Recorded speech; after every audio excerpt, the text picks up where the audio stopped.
এবারে যেই নামাজ পড়ে 4G, উড়ালের উফরে রুকু সাজদা যে দেয়, ঘড়ির কাঁটাটা যে ঘুরে দেখা যায়, এবারে দেখা যায় না। মসজিদের সামনে চায়ের স্টল, এবারে দুহনের আগে দিয়া চায়ের দোকানদারে কইয়া যায়, চাটা বানা, আমি নামাজটা পড়ে আইতে আসি। হয়তো কাউ সাইডে আইয়েন না, আমি গিয়া লাগিয়া থাম যায় আমার আয়া। এবারে প্রত্যেক দিন মসজিদ রোয়ানা দিয়ে আগে আগে আইয়া পড়ে। ঘরের বেরিয়ে কয় সারা জীবন নামাজ পড়ছে না, আর যখন আগে আগে মসজিদে থেকে চাচ্ছেন রে কখনো গিয়া চাই এদের চাহের স্টল, এবার আয় চোখ দিয়া আঙ্গুল দিয়া চোখ ফাঁক করে টেলিভিশন চাইতে আছে।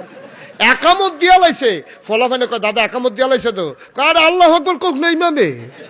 এবারে যেই সুরাল আরো 10 মিনিট চাইয়া গিয়েও রাখাত পাওয়া যায়। আর তুমি যে তারে দমক দিয়া দিছ, তখন মসজিদ দেখলে চাবড়া খাইয়া উঠে।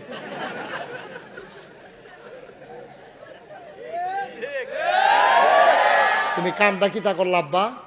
ও আব্বা, তুমি বুড়া বয়সে তো সেত কেরে, তুমি ওহনে তো সেতা জুয়ান থাকতে কিতা করছো কি?